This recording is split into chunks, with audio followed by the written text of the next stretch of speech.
Something noisy.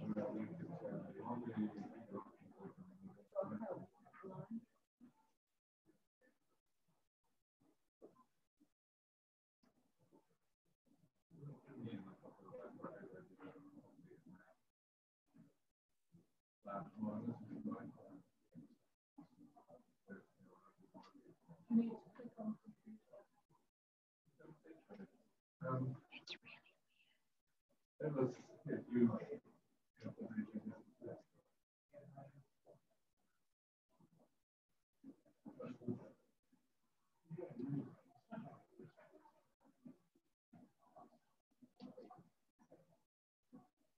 I don't know what they can say.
Hello and welcome to the latest in the RiskNZ Lunchtime Seminar Series 2019.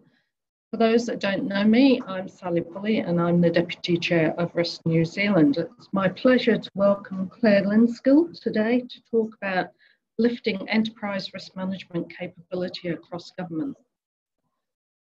Claire heads the System Assurance team at DIA. They are focused on assuring government's digital transformation.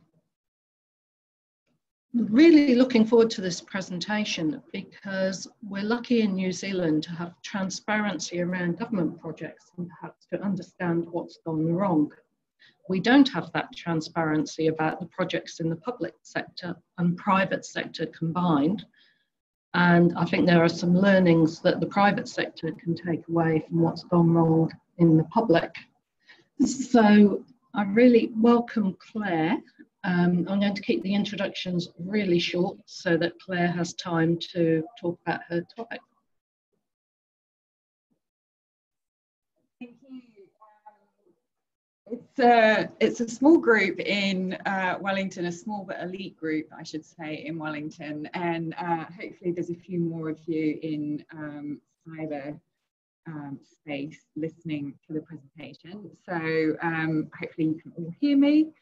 Thank you for that introduction, Sally. I just thought maybe I should explain the role of my team a little bit further, just so that you can understand why I'm here today talking to you about lifting enterprise risk management capability across government.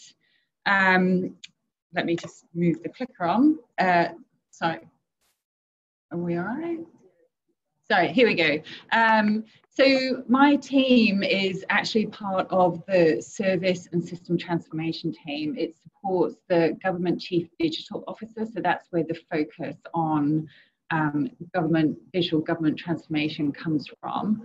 And our role is really about helping agencies to embed good practice, risk management and assurance into their ICT operations and the delivery of ICT-enabled investments, digital investments.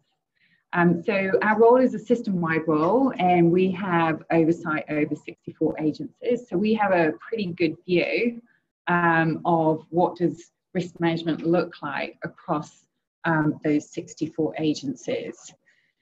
By way of background, back in 2014, the DCDO, or DCIO, as it was then, some of you may remember, the Government Chief Information Officer. So they initiated a project to develop an ICT risk maturity model. But when we did our initial research, we concluded that just focusing on managing ICT risk in isolation of the business wasn't necessarily the best approach. And without understanding the business impacts of ICT, you're at risk of a silo-based approach that doesn't always result in the right outcome. So we concluded that we would focus on developing an enterprise risk maturity model, because we felt that that would actually provide more value to agencies by focusing on organizational leadership and direction and the people and culture-based capabilities that really make a difference to how embedded risk management is in an organization. But before I go into the model itself, first, let's just consider the risks faced by the public sector. So this is a graphic from the UK National Audit Office, which has some great stuff. And if ever you need information on trends or what's going on in the public sector, the National Audit Office does actually have a lot of information. But you can see here there's the range of risks, and they're not unique to the UK. They, New Zealand will face very similar challenges over the next 30 years that really require a mature and coordinated approach to public sector risk management. So some of those challenges, and I'm thinking, with my DCDO hat on, some of those challenges are about, significant changes to the scale and expectations of services provided by government agencies, and that's all being driven by what's going on in the private sector, because expectations are increasing, customer expectations are increasing as a result. You've also got the level of innovation that's required to achieve a range of economic, social, environmental and other benefits. And we can't carry on using the same approaches to achieve those benefits. It's just not going to work. We need to be innovative and adopt new ways of working if we're going to achieve those benefits. And then you've also got, the likely impacts of future changes like demographic, climate and health change. So they're all going to impact on the public sector and how agencies deliver public services. Now, I'm not trying to teach you to suck eggs, but in the New Zealand public sector, there have been a number of high-profile failures over the last 5-6 years. I'm sure many of you will be aware of INSIS. That's probably a little while ago, but NovaPay, who can forget NovaPay? And it's still happening. It may not necessarily be in the public domain, but there are still significant projects that have significant challenges. But you also had the MSD kiosk security breach, you had privacy breaches at ACC and EQC. Closer to home, impacting on DIA, you had the escape of Philip John Smith, and you had the Serco debacle at Corrections. So, those are just naming a few high-profile failures in the public sector. And, whether those failures are in the public domain or not, what happens is that it leads to a reluctance to innovate because people are risk averse, and so you get missed opportunities. It also leads to a failure to realise the benefit. So, when you make your investment, there is that intention to realise benefits and outcomes. And the National Audit Office in the UK has a good statistic. I'm sure you all heard it, but 2/3 of public sector projects are delivered late, over budget, or fail to deliver the expected benefits. And I do see a lot of that in my role in the GCDO. We have a particular oversight role over high risk digital investments. So, you know, there's that constant, you know, rescoping, replanning of investments that's going on because the original, you know, intention is not going to be delivered. So they've had to reshape those investments. And all of that really leads to a loss of confidence from investors, you know, whether it's the ministers or the public, you know, and it just keeps that vicious cycle in place because agencies become more and more risk averse. They don't want their name in the headlines in the Dominion Post or equivalent newspaper in your area. Oops, sorry, pressed the wrong button. We might be stuck.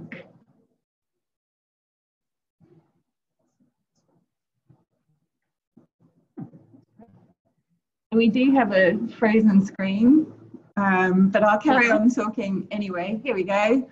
So the benefits of higher levels of risk maturity can sometimes be more difficult to measure, particularly in the public sector. But again, the National Audit Office in the UK has identified 5 key activities where risk management can help. So I'm not going to go through these in detail. You guys already know a lot of these benefits, but I guess just highlighting better project management, because that's my team. You know, risk assessment early in the investment and appraisal phase, whether it's a quantitative risk analysis or some other form of risk assessment, can really help improve forecasting. And it can really help also with clarifying responsibilities for managing the risks identified. So the earlier that you do it in the business case process, the earlier you're going to be able to start thinking about how do you mitigate those risks and how do you actually maybe de-scope risk from the project. And the other one just to highlight is innovation. So risk management can be used to assess, if you have a structured approach to risk management, you can assess the risks associated with a range of options to improve service delivery or to deliver program outcomes. And so in doing so, risk management can really help agencies to think about how do they adopt more innovative approaches and how do they manage the risks associated with them. Here we go. So what do we know about the current state of public sector risk management in New Zealand? So when we did our initial research project, we actually didn't find very much information, but what we did find painted a very consistent picture of relatively low levels of risk maturity. Some of you will be familiar with the performance improvement framework, which is a strategic assessment of an agency's ability, how well is it positioned to deliver its strategy. Risk management is one of the elements that's assessed by an independent team of reviewers. And, you know, the results are consistently poor. So in 2014, risk management was one of 3 elements that was had the most agencies rated as poor performers, along with leadership and workforce development and improving efficiency and effectiveness. In 2015, it stood alone as the element that had the most agencies rated as poor performers. And you can see there that there are no agencies that have been rated strong. Secondly, we have that report on the right-hand side from OAG, so reflections from our audits, governance and accountability. I'm sure many of you would have read that report. What that report highlighted was that risk management is one of the 2 least mature elements of governance in the New Zealand public sector, and they found very few elements or very few examples, I should say, of you know, excellent risk management in the public sector. You also have in the bottom left, I always get my left and my right mixed up, you have the lessons learned from Gateway, published by the Treasury.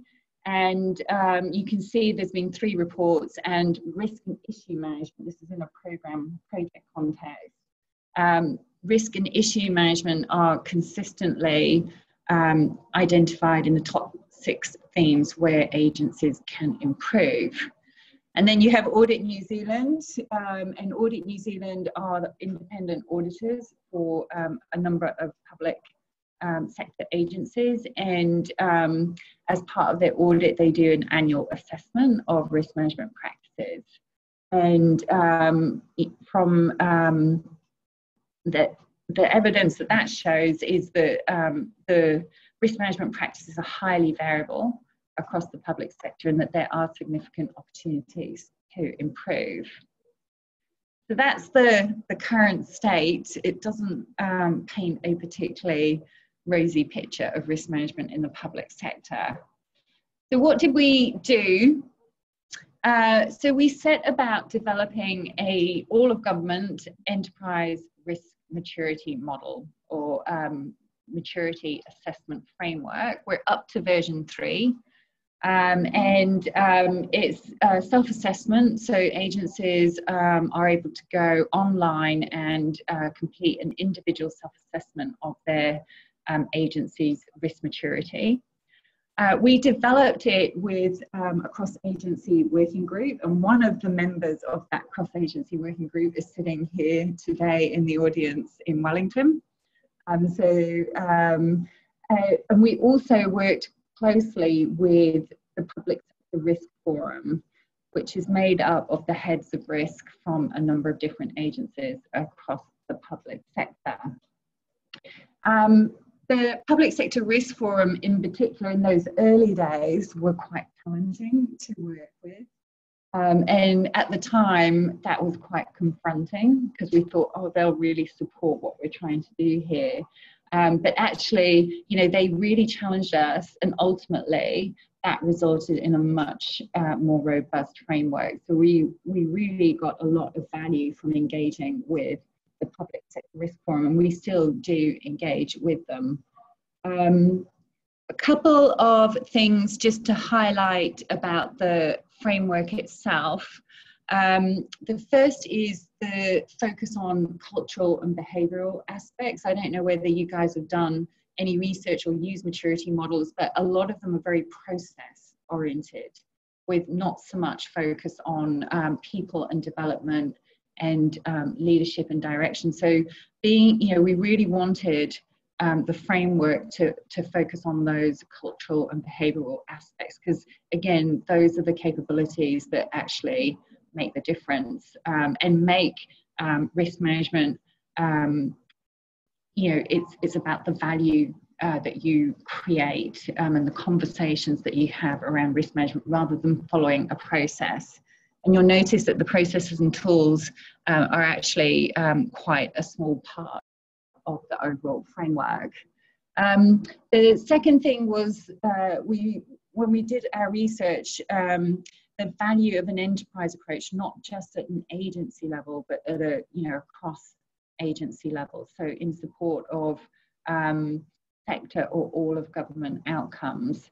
If some of you might remember, there were the BPS, and I can't remember what it stands for now, but in the old government lingo, you had these BPS result areas. So that required agencies to work together to deliver those result areas. And so it's one of the reasons why in our maturity model, there's a much stronger focus on managing risk across organizational boundaries, particularly when you start to get into higher levels of maturity. The other thing I really want to highlight is the focus on business performance, because you don't do risk management on its own in isolation from the business. You do risk management to improve business performance. And so we wanted a way of reflecting how you can measure, or how an enterprise approach can help improve business performance. And I don't know if you guys have, I was going to draw it up on the board, but half of you won't be able to see it. But if you apply an enterprise lens, you know, so where you've got on the vertical axis, you've got your internal to external, and then on your horizontal, you've got BAU and change. That's how we came up with those 4 areas of business performance. So strategic risk management, managing risk in partnerships, business resilience, and change and transformation. So those are the key activities or outcomes, not outcomes, but activities that drive those business outcomes. There is another thing just to point out. We also wanted to be able to right size the framework for different agencies, and I'll talk about how we did that in just a moment. So the Public Sector Risk Forum really challenged us about, can you get a maturity model on a page? Now, I don't know whether you've ever tried to get a maturity model on a page, but what happens is that you dumb down the maturity model so much that it becomes almost meaningless, because it's just kind of these very high level descriptions, and it's not actually helping you to identify opportunities to improve. We did succeed in getting each element, so where you've got leadership, direction, people and development, and so on, we got each of those onto 1 page of A3. But in order to meet the step up to the challenge that the Public Sector Risk Forum gave us, we developed core expectations on a page. And this, what this really does is just kind of, it's a 1-pager to help people understand what are core expectations, what does good look like for each of those attributes. So there's a key question, is there clear accountability and authority for managing risk at the leadership level? And then you've got a high level or a summary description of what does good look like. And that's anchored in level 3 of the maturity model. There's a minimum of core expectation. That's just setting the scene for people to understand, you know, in a very quick and easy way, what does good look like. I'll run through these quite quickly. When we came to pilot the first version of the maturity model, I remember saying to the working group, we need to engage executives, chief executives and deputy chief executives, DCEs. And everyone's like, oh, you know, I'm not sure that we can do that. But if we're going to really make a difference, and you know, the tone from the top is really important. So we decided that we were going to engage with the executives, but we wanted to make it easy for them to complete a self-assessment. So we didn't want to give them a spreadsheet or a Word document to complete. And we very quickly, it was kind of quick and dirty, developed a prototype of what you see here today, which is the online self-assessment tool, so that they could log on, complete the assessment, and then the risk practitioners in each of the agencies were then able to see the aggregated results. They could see the individual self-assessment results, but they could also see the aggregated results for their agency. This has gone on and developed and become a much wider tool, and it's used for a number of different self-assessments that agencies need to complete, whether it's privacy, regulatory stewardship, procurement, etc. This is what the individual, or this is one of the attributes, so resourcing, skills and training. This is what they see when they go through the assessment. There's 12 questions or 12 attributes, and they rate current and target risk maturity. And they can do that in increments of 0.25. Someone did say to me, well, I can't put 0.88, but we said, okay, maybe you go round up to 1 or round down to 0.75. I think it's important to be able to demonstrate a level of granularity, because it then also can help you show where you are actually making improvements. If you're just doing 1, 2, 3, 4, 5, you might not have quite reached a 2 the next time that you do a self-assessment. And there's also a commentary, you can't see it there, but there's a commentary, there are 2 commentary boxes where they can put in where they see existing strengths and where they see improvement initiatives. And I always use police as my poster child, because every single member of the executive team completed a self-assessment. The majority put comments in, and that's actually really soft sign of engagement, that they actually put comments in. Michael Bush, the police commissioner, he put a comment in for every single attribute where he saw an existing strength and where he saw improvement opportunities. And that's gold for risk practitioners. You know, that really does help them to understand, you know, where they need to go in terms of improving risk management. I am talking a little bit out of school, but DIA was at the other end of the spectrum where we didn't have full participation and we had very few comments. You know, that's probably more of a reflection of the diversity in DIA, but also it's a sign that actually maybe they're not as engaged from a risk management perspective as they need to be. This is, I talked about right-sizing the framework. Every agency will tell you that they are unique, and that, you know, why should the framework, you know, oh, I can't, you know, apply the framework because I'm unique.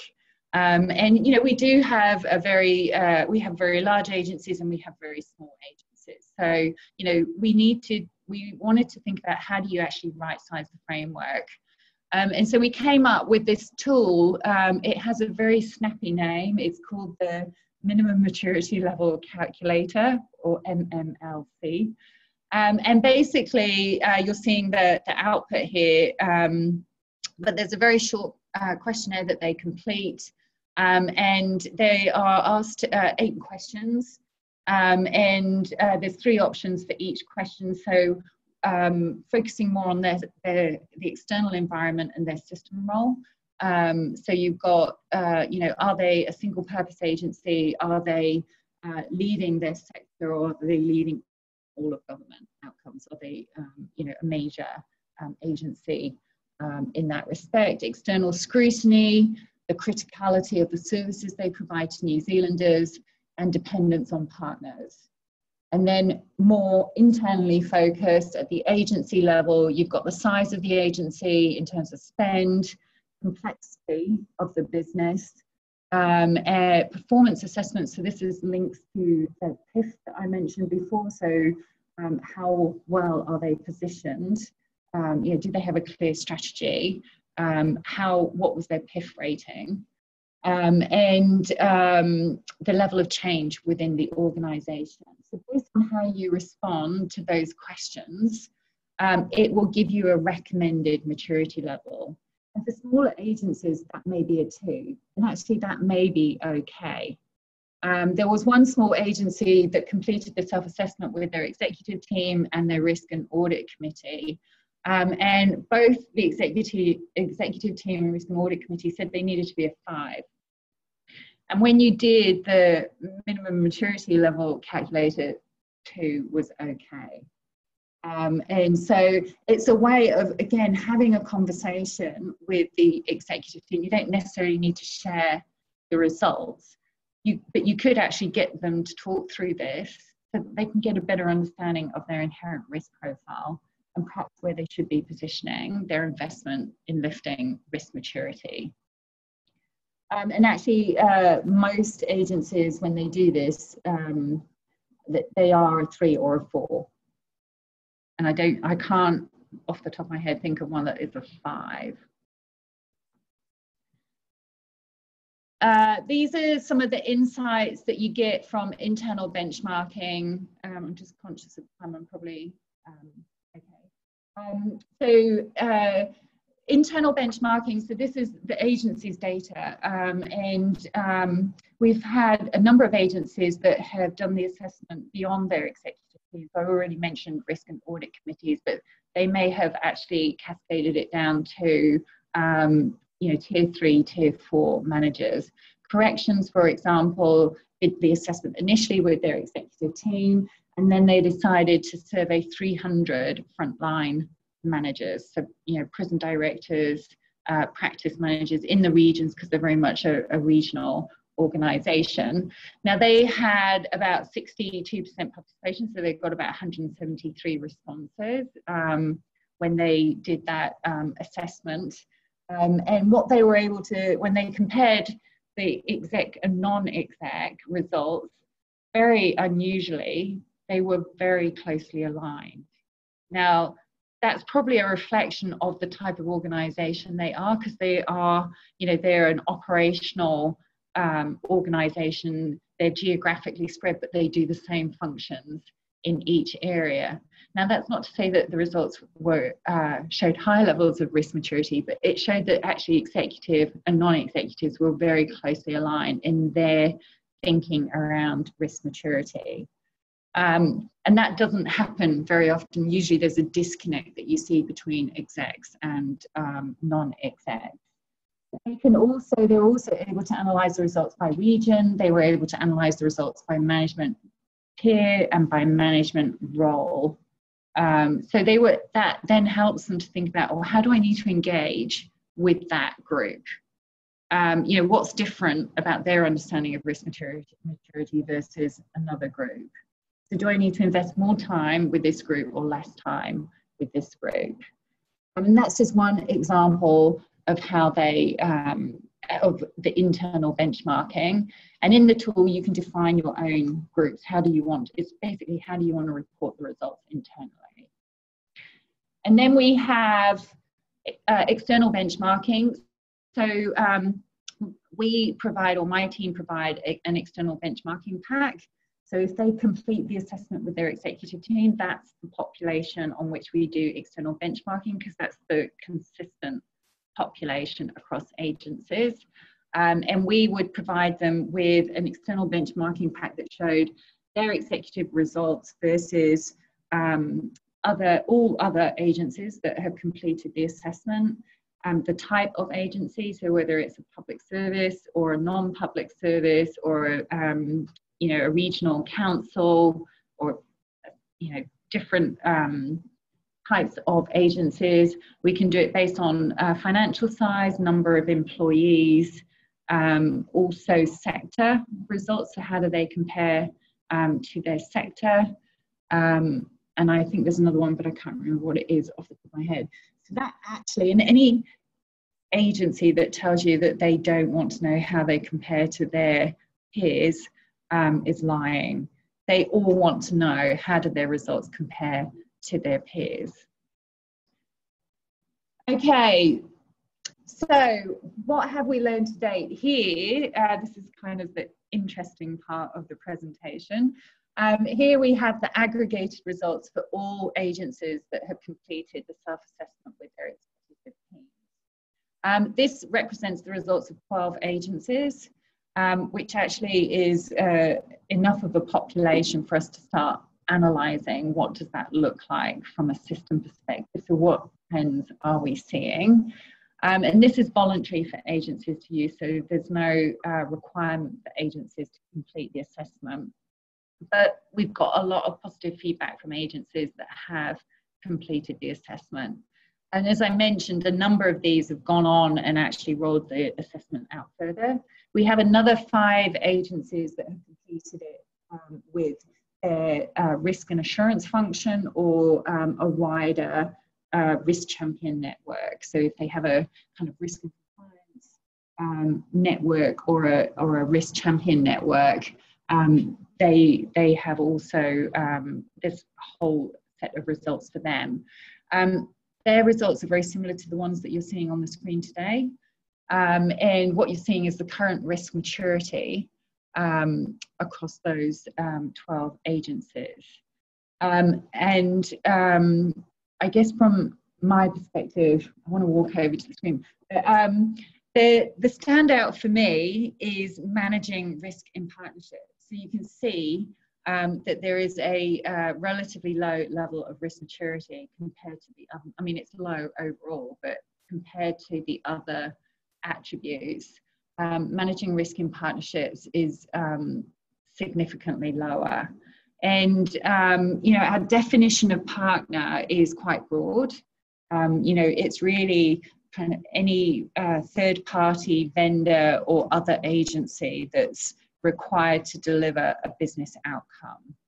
And, you know, wearing my gCDO hat, I think this is an area of concern.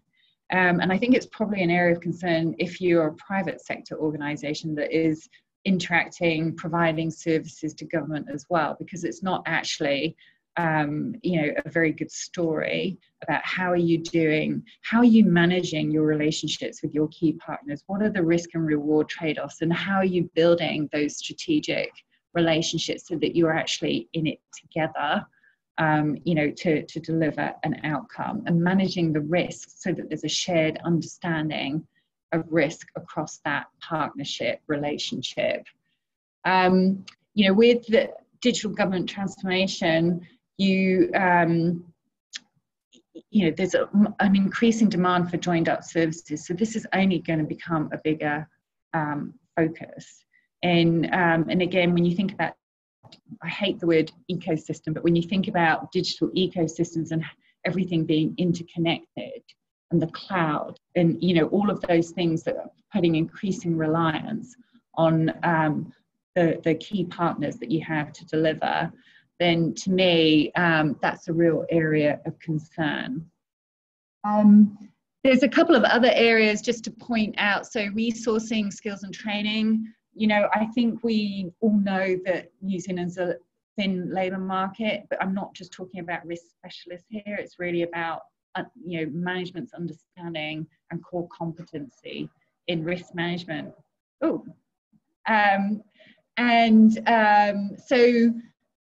I'm not going to dwell on that one, because that's something that, you know, is actually a you know, huge challenge for New Zealand across all sorts of disciplines, but it's something to think about, particularly in your organisations, about how do you lift the risk management understanding and competency. The one I just really want to call out, again, wearing my gCDO hat, is culture, innovation and risk appetite. Again, you know, that's quite low. And, you know, when I think about the gCDO's role in transforming, you know, New Zealand government, so, you know, the digital transformation of New Zealand government, you need to have a really good understanding of your risk appetite, and you actually need to recognise that you might need a higher level of risk appetite, because you need to be innovative, you need to take risks, you need to fail fast, all of those things that actually can make the difference in how you accelerate digital transformation.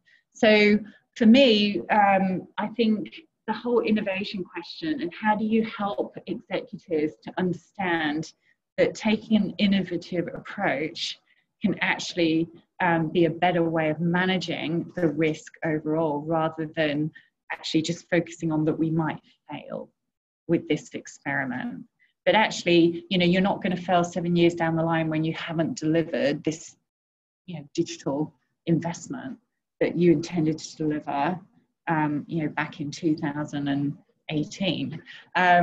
So again, and I think for the private sector, kind of what's risk practitioners can play a key role in influencing conversations about risk appetite.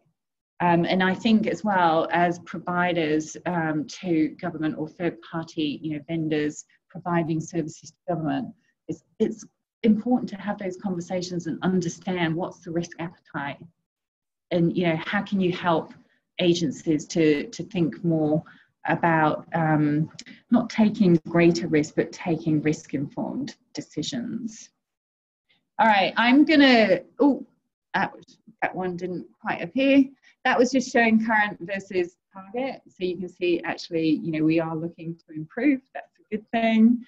And then I had some questions for you to consider, but I think probably we'll just open it up and see if there are any questions that you guys have. We'll start with the remote people. So let's see if we have.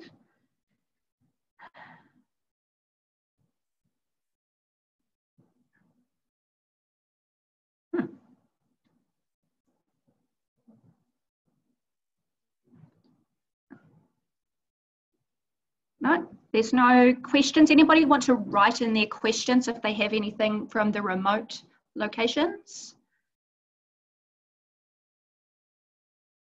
Okay. Okay, in the meantime, let's start with Wellington then.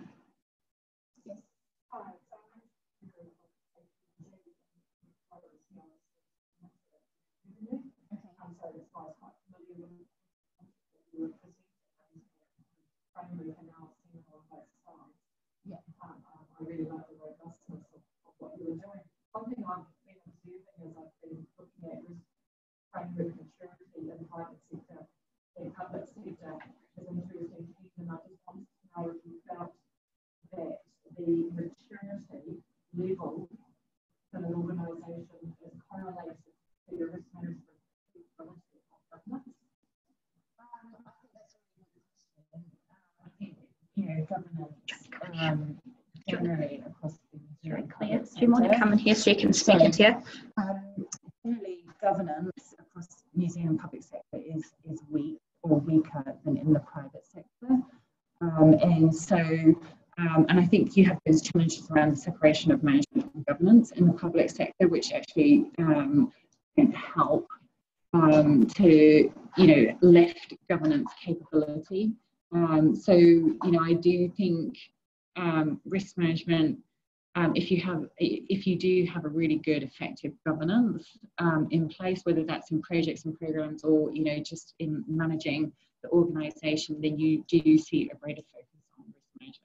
I think, or the quality as well, the quality of risk information and the quality of questions that are asked at those governance meetings is a lot higher.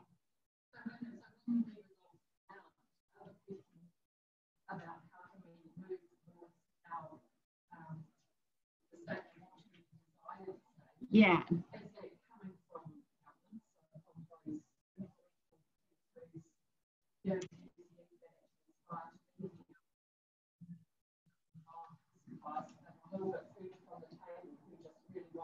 Again, I think it depends on the organisation. I think I would say generally, because we don't present the results, we support the risk practitioners to do that. But the feedback that we've got is that it's actually the risk practitioners that are driving, you know, the passionate risk practitioners.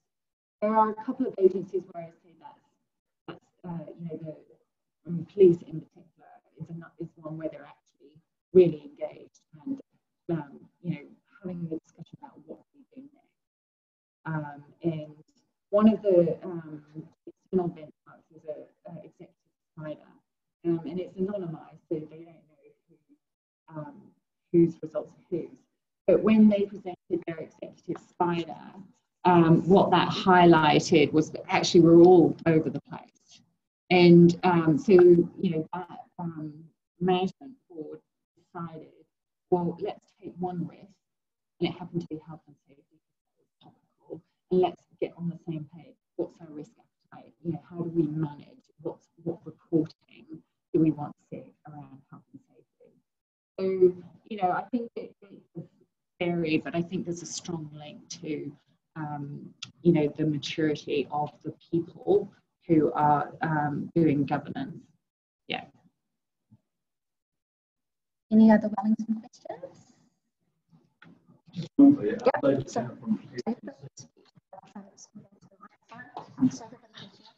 Sure. David Turner from PwC. I've just got a quick question, Claire, is with the governance and everything going through risk management improvements, do you find there's more of a, not much of a passion, but more of an interest throughout organisations to actually take positive steps, or is it still more of a must do or we need to have? I mean, I take it as a positive that I take it as a positive that, because this is an optional tool for agencies, so we're not saying you must complete this self-assessment. But, you know, from the pilot group, they've actually then gone on to say, you know, we got a lot of value from doing this. And so, you know, I think that's the fact that we've been able to, you know, it might not sound like a lot, 12 agencies, 17 agencies, you know, that's actually quite a big tick that we've actually been able to demonstrate the value. And I think that's because it's a pragmatic maturity model that is very evidence-based, and it enables those conversations, because you can look at the maturity descriptions and go, okay, so this is what level 3 looks like, and this is what level 4 looks like, and you can start to identify the practical things. So I think, you know, it's, as I said before, it's probably still risk practitioners, you know, having those conversations.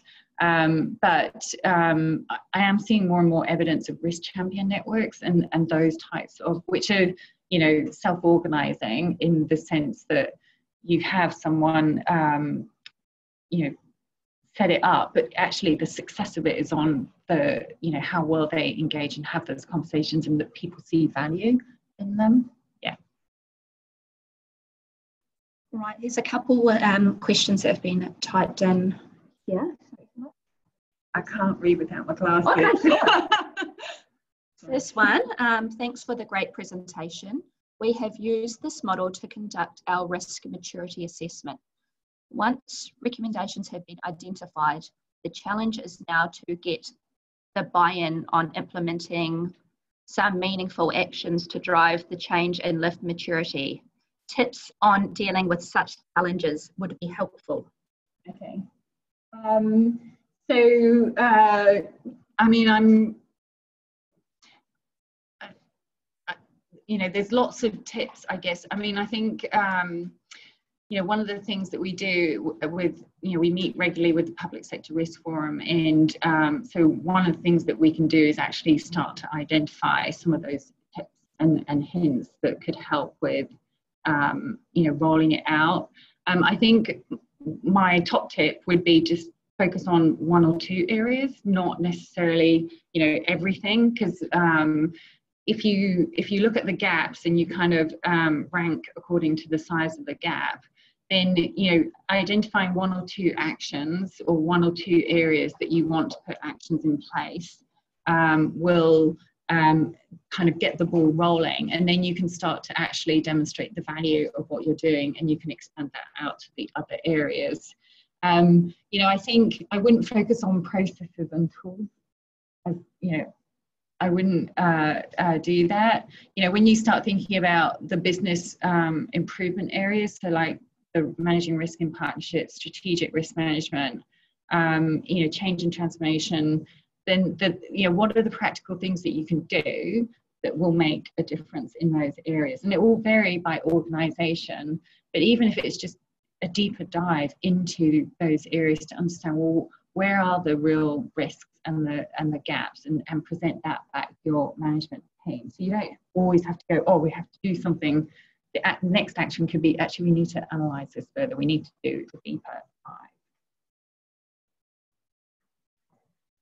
Okay, from Auckland, what are the expectations of partners to government agencies' RE mature risk management model, appropriate levels of divestment, transfer of risk to partners? So rather than me stand here and tell you what that looks like, there is a really good document from, I think it's, again, I think it's the National Audit Office in the UK, that basically, it's a really easy read. I can send it to this group, and it's about managing risk in partnerships and what does good risk management look like. Another one, okay. No, let's see. Just going to the look to see if there's any other questions.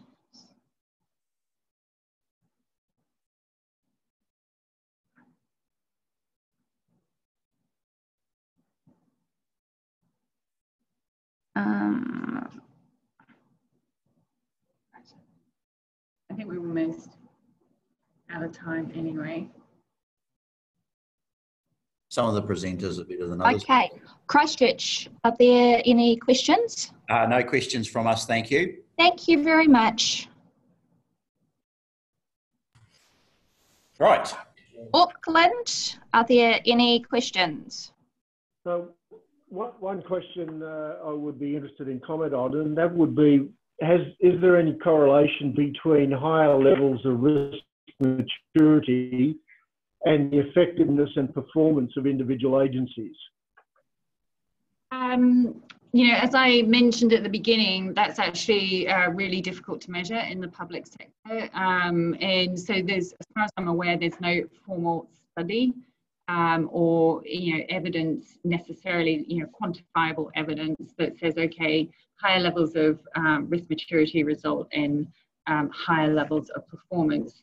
In the private sector, there are, because, you know, there's things like earnings volatility, and there's been a number of in financial results. You're able to actually correlate the information between, you know, higher levels of risk maturity and better financial performance. It tends to be financial performance based.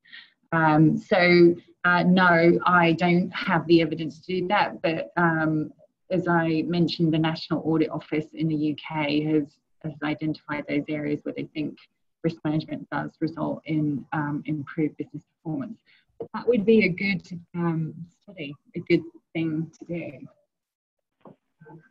Thank you.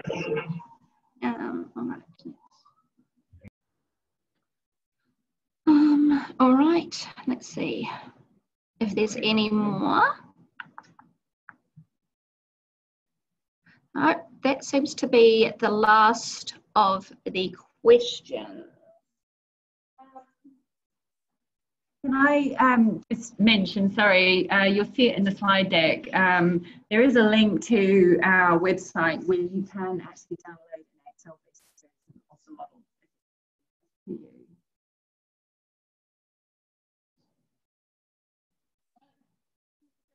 Okay, I'm going to wrap up this session now. So the small number of select audience in Wellington say thank you in the accustomed manner. And just on behalf of RiskNZ, I'd like to acknowledge and thank RiskNZ partners who make these seminars possible. Details are on our website. Please go there. Claire's presentation will be loaded for members tomorrow, and we'll get the supporting documentation that Claire mentioned as well and load that up as reference materials. So thanks everyone for participating, and thank you very much for Claire for speaking to us.